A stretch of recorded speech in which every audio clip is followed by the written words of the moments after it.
Anyway, getting back to Sage's message here, he says, I think we should be doing this for as many spaces as we can. I've recorded a few spaces that I feel should be kept for others to listen in on, because I couldn't agree more. The ability for those after us to listen in on is the difference between those sons and daughters of ours being told who we were rather than being able to hear our words ourselves.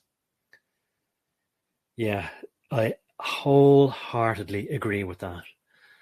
And I'll just let you know, Sage and anybody else who's listening now or in the future, when I have sat in lonely places and I have either had my phone or some, I don't know, whatever, probably a screen of some kind that I was reading, a document that I had downloaded. And by the way, that document could have been, a PDF, which is just really a file format that allows me to see a letter that somebody wrote to somebody else at some point. And I remember reading these things, and it might have been before World War II, might have been during World War One.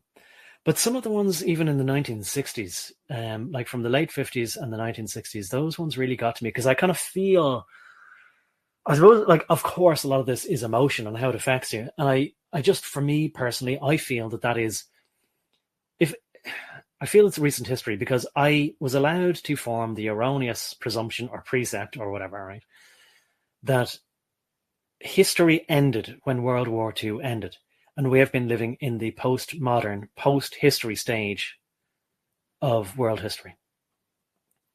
In other words, there is no more history. There's just an ever-continuous present where the party is always right, But I don't, at the time, like for my whole childhood and for really 20s and 30s, I suppose, I thought, no, we're just living in the modern world where everything's been invented and there's nothing new to be discovered. No new land, no new frontiers, no new technology. We are just in an epoch where history ended. And I was so wrong. But because I thought the 1950s and the 1960s were recent times, like that I could almost reach back and touch the people there, but not quite. And that many of these people would either be old men and women, mostly old men, or dead, pushing up daisies. And so I felt that I identified and associated more by reading these people's letters to each other. And you know what these letters were saying? They were saying to each other, they were saying almost exactly verbatim. They were saying, oh my God, I kept looking around to see what group it was. Like, was it this secret society? Was it that institution in government? Like, was it that corporation doing this? Was it? And then I realized, no, it really is the Eskimos.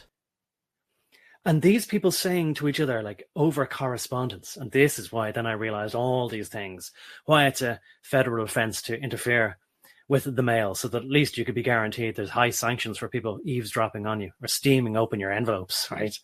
To read what you're saying to your friends, or to go arrest the friend, or to intercept your letter to him before he receives it, before you can warn him that, yes, indeed, it is those people about whom we are not allowed speak, certainly not criticize. And when I read these two men, I forget who they are now, but I think it was something to do with the John Birch Society. I think they would have been both members of the John Birch Society. And of course, that society I'd never heard of them at one stage. I would imagine that a lot of Americans, even if they were children, would have. But I didn't hear of the John Birch Society until, I'm going to say relatively recently, like, probably in the last 10 years only. But a short while maybe after I learned of them. And, because you can hear videos and see people talking or hear people talking, you don't necessarily know they're a member of what societies and whatever. You just take bits and pieces that people have put into videos and put on YouTube, And when I understood, then that's kind of added to my deeper understanding of things, filling in other blanks, getting a finer, granular detail on things. And by the way, in case I missed anybody there, I see Mine Bitcoin. If you're there, if you want to speak, you're welcome to. I know that I've been accidentally looking at the wrong screen there for a little bit. But yeah, when I saw these two fellows who are members of the John Birch Society sending correspondence to each other, and they were both pretty much in shock, I identified completely with their shock. If you know the movie by Alfred Hitchcock, and I think it is Vertigo, I mean, that would make sense, but I think he's used it in other movies like Rear Window and like The Birds. And maybe it's a characteristic of his directorial style, where he does two things at once with the camera. He starts with the camera zoomed in, and he starts with the camera zoomed out, but he has the camera up very close, and it's on a dolly. That's the train track thing. And what you can do then is you can pull the camera back on this dolly, and you pull it back smoothly, but at the same time and in tandem with it, so that you have the same kind of ratio or speed of focus going on, or of compensating for pulling back with the camera. You're zooming in with the lens. And so the two things cancel each other out in theory, yeah, but it gives an interesting effect of literally vertigo. And he's done this also, I think, looking down a stairs. That's in my memory, and I suppose that must be Vertigo. And he's done it like looking out a window or coming back in through the window. And to me, that's the feeling I think we've all had when it feels like your legs have gone numb and they're buckling underneath you because you've received such a shocking piece of information that pretty much either spins you around the opposite direction of the world, or the world stops spinning under your feet. And the world stops turning, and you just can't, or it starts turning, whichever you prefer, and you just can't think straight. Like everything, your ears start ringing. Maybe you get tunnel vision, and that's what happens, by the way, when you go into extreme anxiety, fight or flight. You get tunnel vision. Maybe your hearing shuts off. All you hear is a ringing and then a nothing. And that's what I felt when I made certain discoveries about, not exactly Eskimos, but like things that led me in that direction. I was like, but I always dismissed whatever that piece of information was out of hand. I never really thought about it, actually, even if it might have occurred to me tangentially. I always thought like, well, that can't be, and just kept looking elsewhere, sniffing around. And I better pull it up. It's that quotation that is very... it's attributed to the FBI fella, isn't it? Hoover. J. Edgar Hoover? I nearly called him Edward. J. Edgar Hoover, I think. So I won't butcher it because I think I might nearly get it wrong. I'm just going to look it up here, and then maybe you know what I'm going to say, right? You're confronted with something. You're confronted with a conspiracy. I'm just looking it up here. Very hard to type and talk at the same time because I end up typing what I'm saying, right?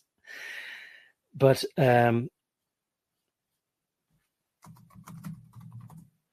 come up with the right answer there, but I'm going to try it one more time.